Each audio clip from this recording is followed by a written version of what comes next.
Like, are we rolling? Okay, we may want to leave that in.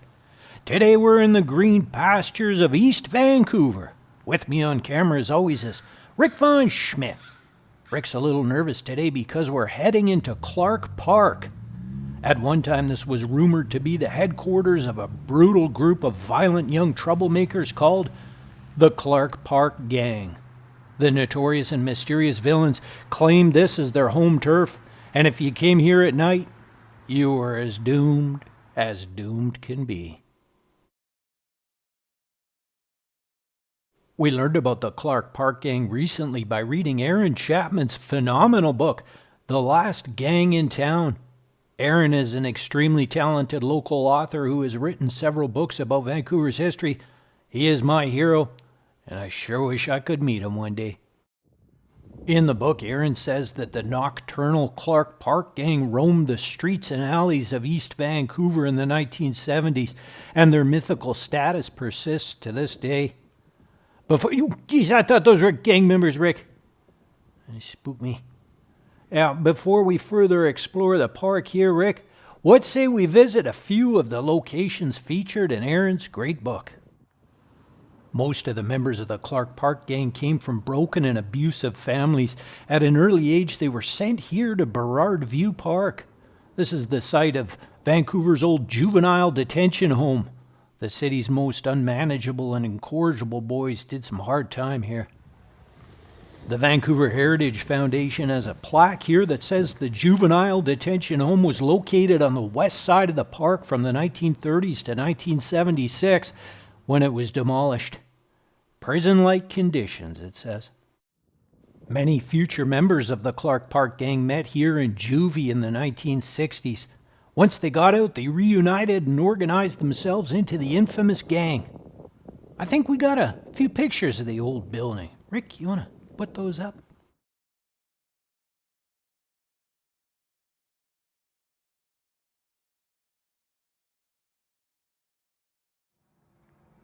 The juvie building is gone now, but this hospice inside the park used to be the courthouse, which was right beside it. According to the plaque here, British Columbia's first female judge presided here, but we'll save that for a future vlog.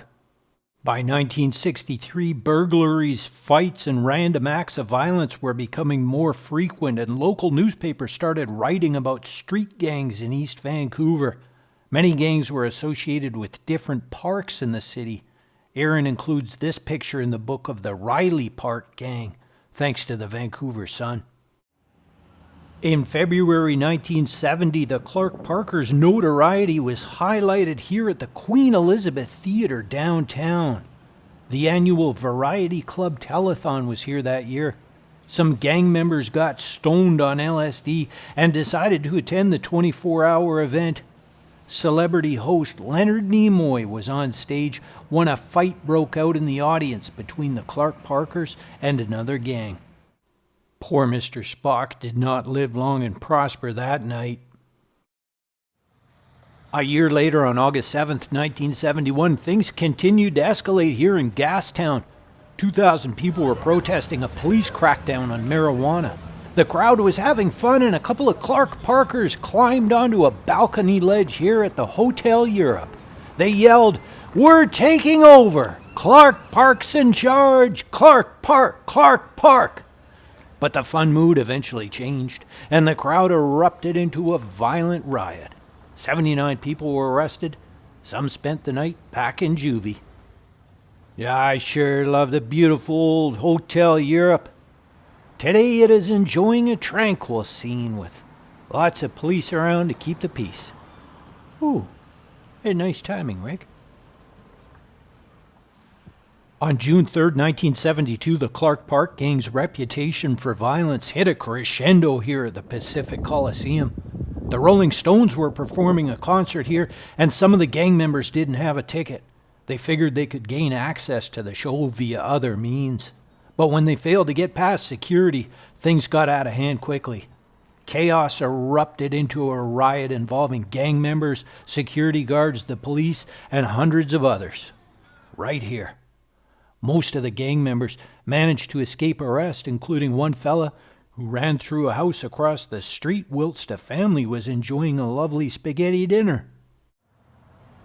The lads escaped back here to the safe confines of their home turf, Clark Park. But it wasn't safe for much longer. Shortly after the Rolling Stones riot, the politicians and police had enough of the vandalism, mischief, bullying, and violence. A dedicated enforcement unit was created called the H Squad. The focused attention contributed to the end of an era. By 1973, the members of the Clark Park gang had gone their separate ways. Some spent time in prison, and some would become successful in various professions. Today, Clark Park is a safe and active place where everyone and their doggy is welcome. But some residents of a certain age still walk through these trees with some trepidation. The aura of the Clark Park gang continues to echo through these branches on a windy day.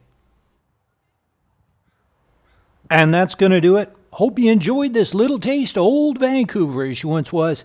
Special thanks to Aaron Chapman for writing such an amazing book. I sure wish I could meet him one day. My thanks to Bev Sugarman for makeup and Jewel Hailmare for wardrobe. On behalf of Rick and myself, thanks for watching. And until next time, it's goodbye.